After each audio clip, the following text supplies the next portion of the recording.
Hi, I'm Amelia with Hive magazine, and today I'm joined by Adam Gibbons, better known as Lack of Afro. Adam, how are you doing today? Is the tour off to a good start?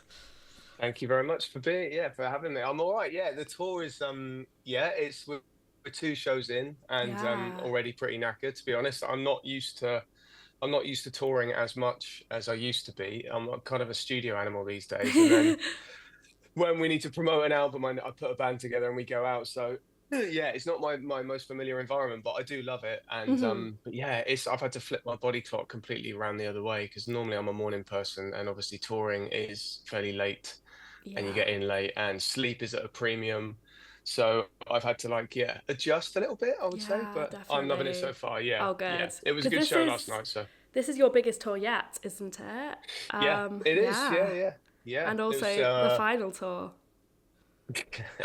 it is, Not to yeah. jump the Do you know boat, what? but yeah. I kind of regret saying that now because Really. everyone that shows is like, so what? So what are you doing? What's the final? And I must have answered that question about 40 times last night, I think. Yeah, I do Um, apologise because you're going to be answering it some more in this no, interview. it's cool. It's cool. Like this, it's absolutely cool. I made a rough my own back by saying it's going to be the final tour. I mean, look, never say never. Because I mean, one thing I've learned in the music industry is that it's kind of weird, unexpected stuff happens. You know, you get Definitely. calls from people that lead to big jobs, and then everything is slightly kind of random. So, but I think I've been doing it for 20 years, and it doesn't get any easier being an No. artist. So it's kind of the fact that and I need to do some grown up stuff like buy a house and settle down a little bit and all that sort of stuff. Yeah. So yeah, we'll see. I mean, like I said, never say never, but I'm gonna try and enjoy this one as much as I can. So yeah. Yeah, so what can people expect from these final shows? What can they expect? It's high energy. Like the show is pretty high energy. We were just saying last night actually how it doesn't really let up. Even the slower tracks have their own sort of intensity to them, I guess, if that makes sense. It's a lot of dancing, a lot of kind of sort of up tempo sort of party sort of songs geared to the sort of dance floor. My new album is very disco heavy, so it's Yeah. kind of there's a lot of that in there. But also we make a little bit of a show of it. So I hop on a few instruments over the course of the evening. So we a couple of the other guys swap instruments as well. So it's quite a spectacle, which you don't really see a lot of. But I'm fortunate to play with like a group of really talented musicians who can play a couple of instruments each. So we all kind of swap around, which is cool, and it keeps it interesting for us, and it makes it a good spectacle for the audience. And I don't know, just good times, just good vibes, and people want to come and dance, they want to have a good time, and that's what we do. So yeah, that's what they can expect. Yeah, I was going to say, is it more of a celebration, are you saying, or a goodbye? What are we going with? Or is it a bit of Oh, do you know what? both? Yeah, I haven't really thought about the goodbye element to it. The only time I think about a goodbye is when right at the end when I say thank you. It's been an emotional 20 years. Thanks for being with me. But then most of the time it's just a celebration because I've literally just had a new album out. So Yeah. it's like I'm still celebrating the release of that. So Yeah. I think yeah, I haven't looked at it from the point of view of it being a sort of goodbye yet. I think it'll probably hit me after the tour perhaps. So I'm still trying to faff around with this. There No, you you're go. Get it okay. straight. Um, yeah. So it's a celebration for sure. Yeah. We're still celebrating the new record. We're still really pleased to be on the road together. This is like show two though. So come back and ask me after show 21, and we'll be like sick of the sight of each other, Yeah. and not wanting to eat another sort of Premier Inn sausage for breakfast. Oh, That'll probably get quite tiring as yeah. well. Wait till But you're in yeah. Newcastle, the Greg's sausage rolls. I'm actually looking forward to that. It'd be a bit of a bit something a bit different. Do you know what I mean? Yeah, yeah, it will So be a yeah, nice change. yeah, So Love Dealer is your final album, potentially, as Lack yes. of Afro. Why did you feel this was the perfect final album to end on? I think I kind of wanted it to be. I wanted to do something different, basically. So I've always kind of my back catalogue is like funk and soul based. That's at the core of everything that I've done, really. And obviously, I've done some hip hop, which has come from like the funk and soul stuff and the samples and all that. I've touched on kind of some Latin stuff in my albums, but funk and soul has always been at the heart of it. But obviously, disco is such a huge part of that kind of genre, I suppose. It's like the dance floor kind Yeah. of, funk of the time, dance floor pop of the time, I suppose. So it's always been a genre that I've loved to do, but I've also so I always wanted to do something in that vein, but I didn't want to do like a disco sort of pastiche album, like just Yeah. make a complete album of just disco stuff. I wanted to kind of maybe contemporize it a little bit and bring it up to the sort of up to the modern kind of modern day. I'm not saying it's nothing new in terms of there's other producers doing the same thing, but I think I really wanted to hone in on what kind of made disco sort of special, and then kind of just add some sort of modern production underneath to make it sort of heavier and more relevant for today's sort of DJs and dance floors, I guess. And not just make another, because there's so many disco records that have been made. That Yeah. period of time in music history was just crazy. They were releasing music left, right, and center. So there are thousands and thousands of disco records that have been made. So I didn't want to just add to that. I wanted to do something and put my own take on it, because I guess um, over sort of 20 years, people have sort of told me that I've got my own little sort of way of making records and sonic signature, I guess you would say. Mhm. Like my records sound how they sound, and people can tell that it's me that's done them. So I guess I wanted to see where that would go within the disco genre, I suppose. And Yeah. yeah, Love Dealer was the result. Yeah. Yeah, I think you've done it very well. So I feel like we've got to talk about the Thank you. name. So you got the name when you were at uni DJing funk Yeah. nights. Did you imagine Yeah. it would stick with you for almost 20 years? What do you reckon? Do you reckon I did for 20 years? Probably not. Probably No, not. exactly, No. exactly that. Do you know what? The name kind of, if I'd have known that I'd still be doing it 20 years later, I probably would have chosen a different name than Lack of Uh-huh. Afro, because, like, yeah. So the Lack of Afro name is kind of. I had one guy ask me, "Do you not have any black guys in your band because you're called Lack of Afro? Is that the reason?" I'm like, "Dude, no, it's not that at all. It's Hmm. because um, essentially, it was way back when times were different. Yeah. I was a young white guy making black music, black influence music. Yeah. I didn't have an afro, obviously. It was just a play. I mean, it's just like, you just think, oh yeah, I'll put some tracks out under No, that name. Little did I 100%. know that Yeah. 20 years later, I'd still have like 12, 15 albums under my belt and do all this stuff. So yeah, it was. I probably would have chosen a different name, but it's stuck. And what can you do? You get to a stage where you can't change your name, because then people kind of, you've built up a following under that name. So it's like, what do you do? Yeah, So exactly. yeah. It's a difficult one, isn't it? Were there Mm, any moments you've made and it's been like, wow, I've really made my mark here? um, yeah. I mean, there've been times when I've heard my music. Well, I'm quite lucky in the fact that my music gets kind of used in sort of films and Mm. adverts and TV stuff. And one, like, way back, one time when I did hear my music was at the in the on the final day of London 2012 Olympics. We're inside the Olympic Oh, Stadium, wow. which was amazing. Like, for no Yeah. reason at all. Like, you don't get told of these things. And then actually only a few months ago on the French Open, in on court in between sets, like Alcatraz and Sinner were playing the final of the French Open, and one of my tracks started playing in the stadium, and it's just like, it's just absolutely weird.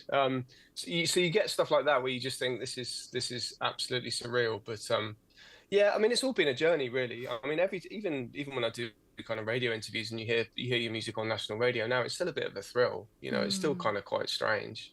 Um, and actually, do you know what? Even, like, honestly, the honest answer to that really would be the fact that I've been able to make a living from it for nearly 20 years. I mean, you know, I have to pinch myself sometimes with that, really, because it's so difficult, and so many artists really struggle. And it has been a struggle, but at the same time, I'm so grateful to do it, because it's a hard industry. So yeah, but even by making a living from it, you've already won, really. Yeah, So yeah.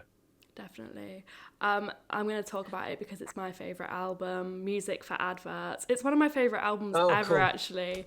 No way. So, yeah, it's one of, Oh, bless you. it's really defined your sound. So, how do you look back on that now? Oh, Because it's been like over 10 years since it was released. So, yeah. It.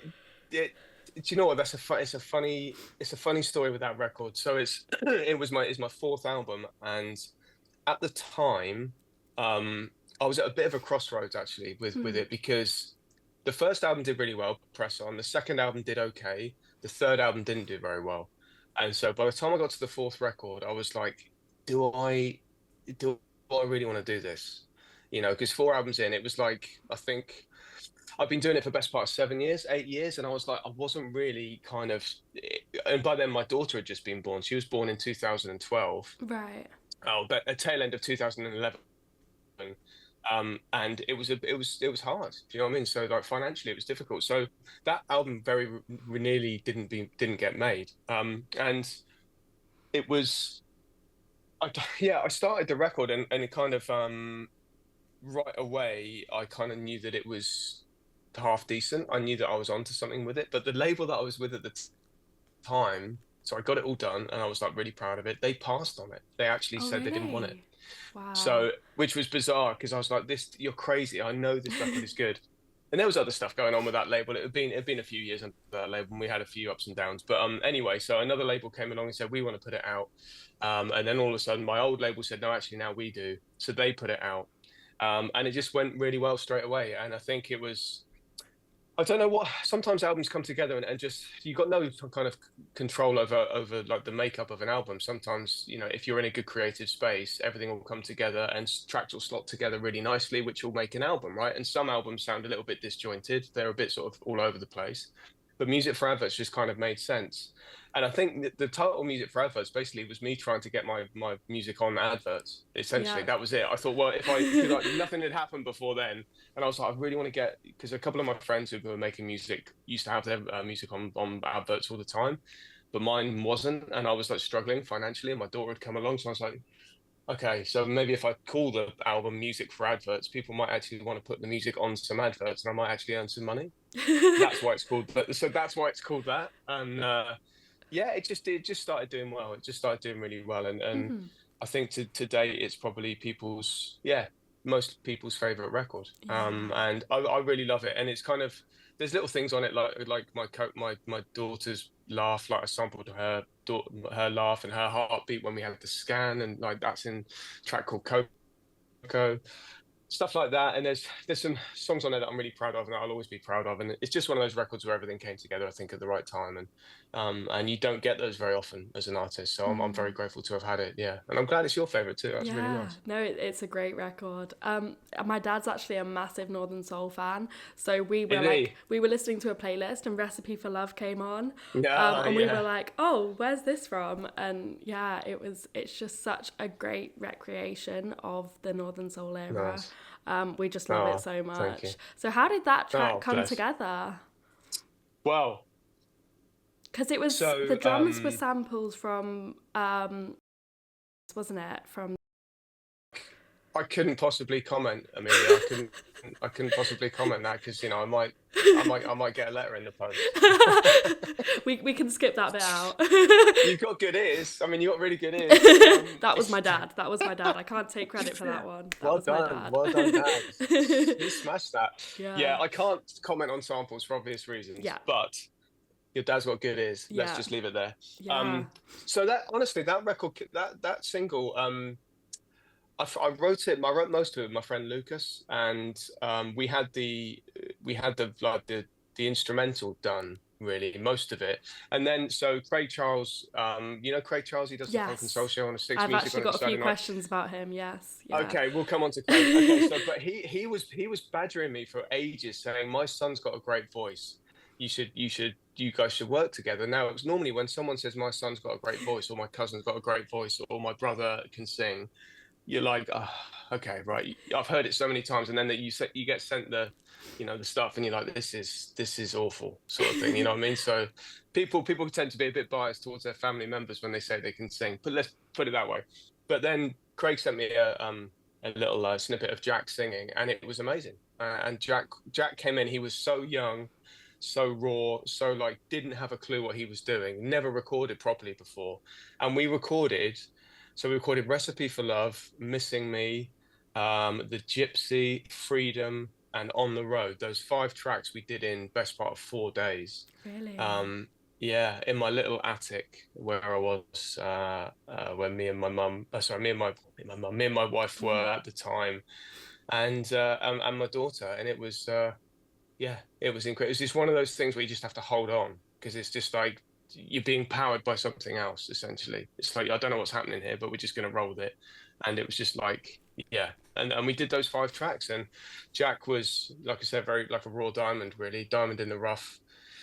Just did his thing. And yeah, those tracks came out of it. And it was like, wow, okay, let's. yeah, let's go with this. So Mm. yeah, Recipe for Love was just one of those things. That's just one of those tracks that kind of came together, and people loved it instantly. And um, it's yeah, I mean, what can you say? Sometimes as a writer, you get little times when you just have to roll with it, and everything comes together, and it's effortless. And we wrote that track so quickly. Um, all of it was quickly. Me and Lucas wrote the instrumental really quickly, and then me and Jack wrote the melody and he had the lyrics, and everything came together so quick. And then you have tracks like that, but then you sit down and try and write other tracks, and you just can't. And it just like you're there for weeks trying to do one track, and then Recipe for Love comes along, and it's done within a few hours. So Yeah, it's just one of those, just one of those. You just got to take whatever's coming down when you can get it. definitely. So yeah, so Craig Charles has supported you for years. How He important has has, that yeah. support been? Huge, I have to say, huge. Yeah, Craig is he's lovely, man. He's exactly how you would think of him on the radio. He's Yeah. exactly the same in real life, really. And he I don't know, he just picked up on my first album, Press On. He started playing a track called The Outsider on his show, and then he started playing it out when he was DJing. And he just flew the flag. He just flew the flag for my music straight away. And in 20 years, he basically hasn't stopped doing that. And very sort of proud to have him as a mate. We speak fairly regularly. He did actually give me a telling off the other day when I put on Instagram that it was my final tour and final album. First message I got was from Craig saying, "What are you doing?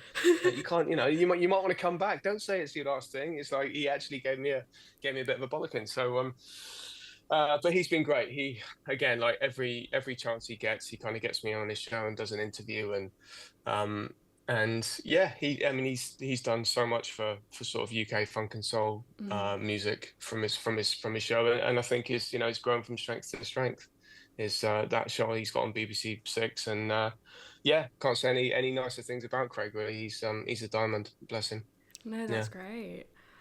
So you're a multi-instrumentalist. apparently, How, yeah.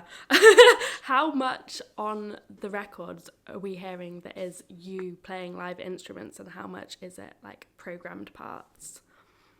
So it definitely varies. On Hmm. Love Dealer, I co-produced a lot of those tracks with a friend of mine called Nigel, who records under the name Flevens. And we played a few of those instruments. A lot of it's programmed because of the nature of the music, right? It's kind of more four to the Yeah, floor, kind of clubby. So you don't really play kind of electronic drums, really. But I played we played a few bits of bass on there. My friend Ozzy played a lot of keys on there. But there is one album called I'm Here Now, which was kind of disappeared a little bit because it came out literally the day after COVID hit in 2020. I play every instrument on that album because I wanted wow. to do one album where I do everything from start to finish. I didn't do any of the vocals. I got vocalists in, Hmm. but every instrument I play on that record is me.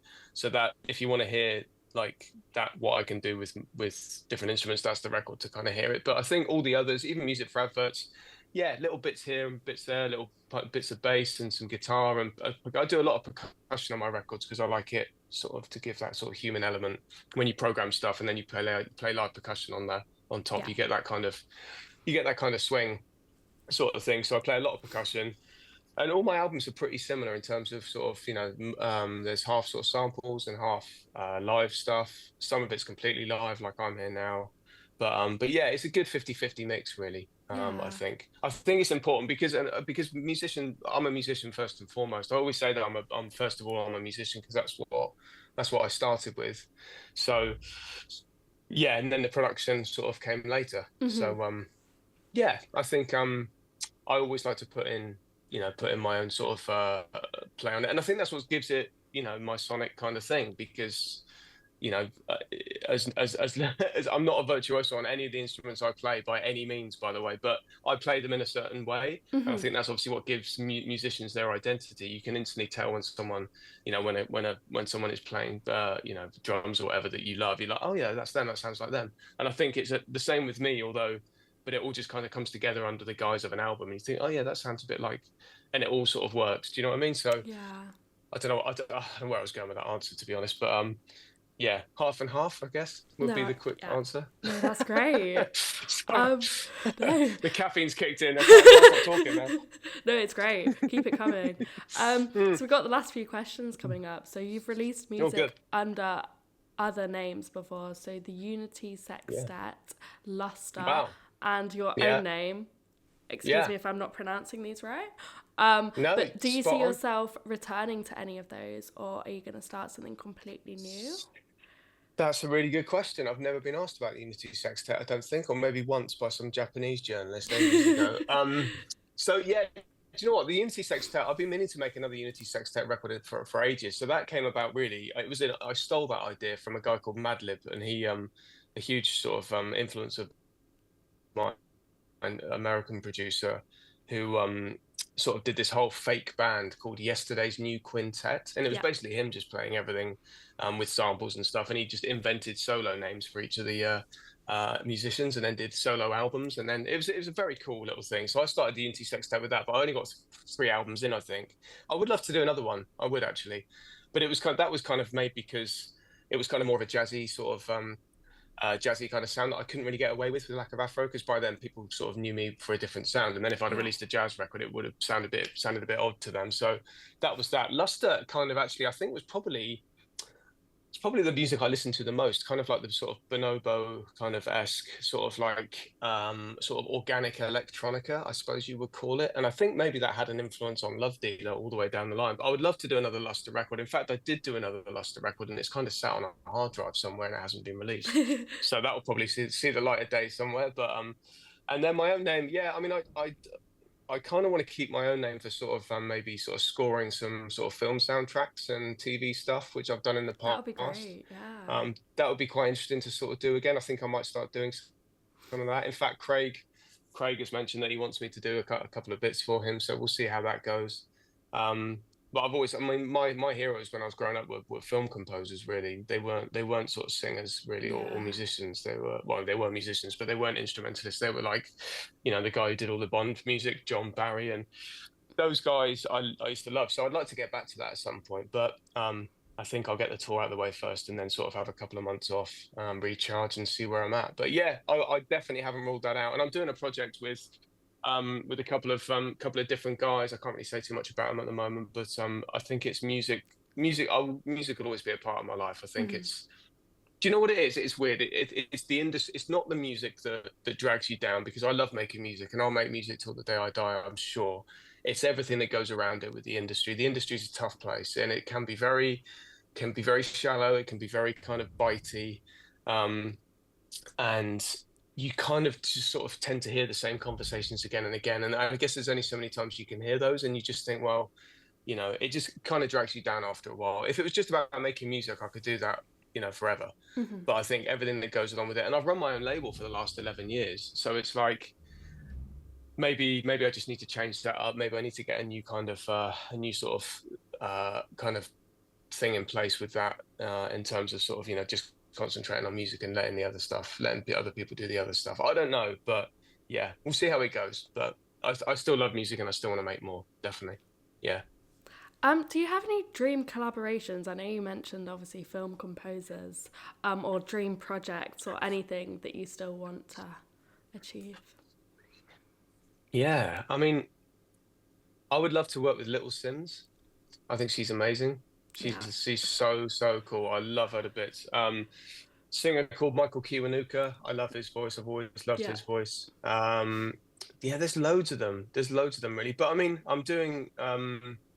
yeah, I am doing a couple of projects with a couple of kind of musicians who play in sort of fairly high profile bands that I can't really say anything about. I wish I could, but um, do you know what? It's just nice it's always nice to make music with people who are just into it, and there's no, because sometimes you collaborate with people, and then they're a little bit more sort of style over substance, and you can tell that they're not really interested in collaboration. But when you do sort of collaborate with someone who is on your level in terms of like wants to get stuff done, and you sort of think the same, it's so lovely, and you just that reminds you what kind of how magic collaboration can be, if you see what I mean.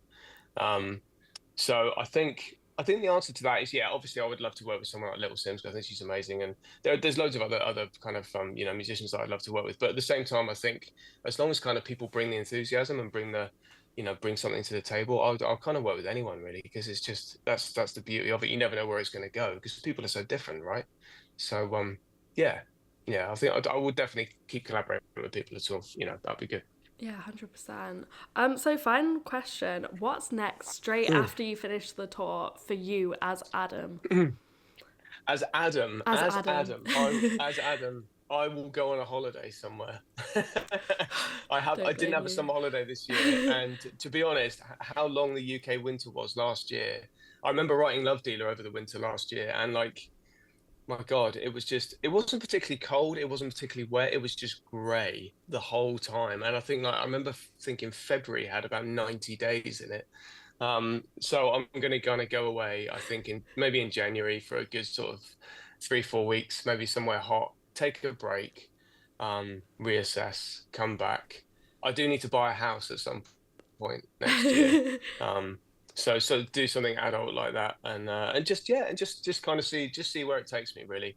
Um, Being an artist for 20 years has been it's been a vibe, it's been a ride, but it does kind of take it out of you. And I think to be honest, Amelia, I think I need to sort of learn, sort of try and find out who I am, without being Lack of Afro for a bit, because it's been years, and I don't know who I am without it really, because it's just been such an integrity. That's not to say that I've shunned everything else and just focused on being Lack of Afro, but it's obviously, as an artist, it's on your mind all the time, so you're just constantly thinking about what your next album is and what your next move is. And I think I just need to just be for a bit, just as Adam, and see what happens. Yeah. No, definitely. That's Yeah. great. Thank you so much for talking to us today. Um, You are very welcome. Really appreciate it.